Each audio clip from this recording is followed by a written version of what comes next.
Hi, everybody. My name is Donnie Sand. I worked with Kayla Packard and Lexi Clough on this project. It's called How Screen Time Affects Your Health. This is my poster.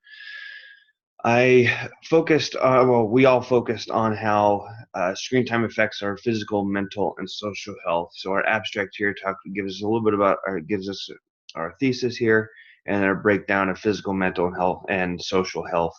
We wanted to know if there's correlation between screen time and these types of health. A little bit about the background. Everything affects our health, obviously, intake, outgoing, everything. But included in that, and especially recently in the past, decade, screen time has been a major factor in the ability that people have to go exercise or go make friends or actually spend time with other people. So our focus was to find a correlation between increased screen time and people's physical, mental, and social health disparities. A couple facts: since 2010, obesity ranges have increased by 20%. In 2007, the suicide rate has gone up 12%.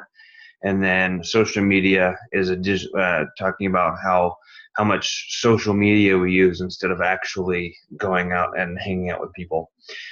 So our objectives were our target audience was young adults from 20 to 29. We wanted to determine the length of their length of their exercise, how much exercise they do per week, and we also want to know about their social media habits. We also wanted to ask them politely and not without any kind of judgment or anything. Have there been any mental or emotional diagnoses in the past?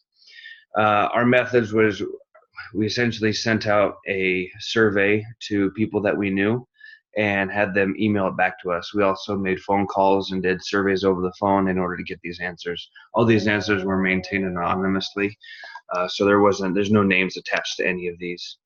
Sorry. Our results is that the average person exercises 1 to 2 times a week, which is below the standard recommendation is 3 to 4. Every person is participating in at least one social media app.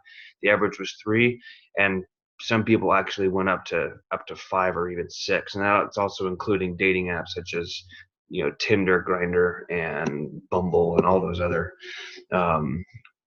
dating apps. 24 out of 39 participants admitted to having symptoms of anxiety and depression. That's a huge number. That's a really big percentage for having just symptoms of it. Maybe not diagnoses, but actual symptoms of it. We don't know if that's 100% conclusive that screen time is affecting or their ability to cope with anxiety or depression, but it's definitely prevalent. You can see in our charts here on our right side, a number of times exercise, two, like 2.5 was our highest average right here, maybe 3.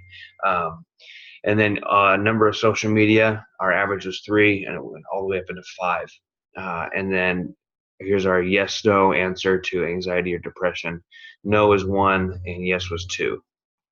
So our conclusions, we can't say that screen time causes physical health disparities, but there is a correlation between the average number of people who go and exercise and the overall health in the United States with the increased number of screens that people are using.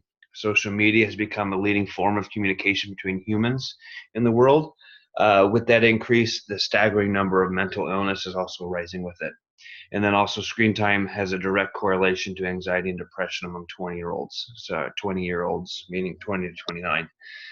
So it was a cool project. It was really good to kind of dive into this area, and it was a good project. We had a lot of fun. All right, thanks. Bye.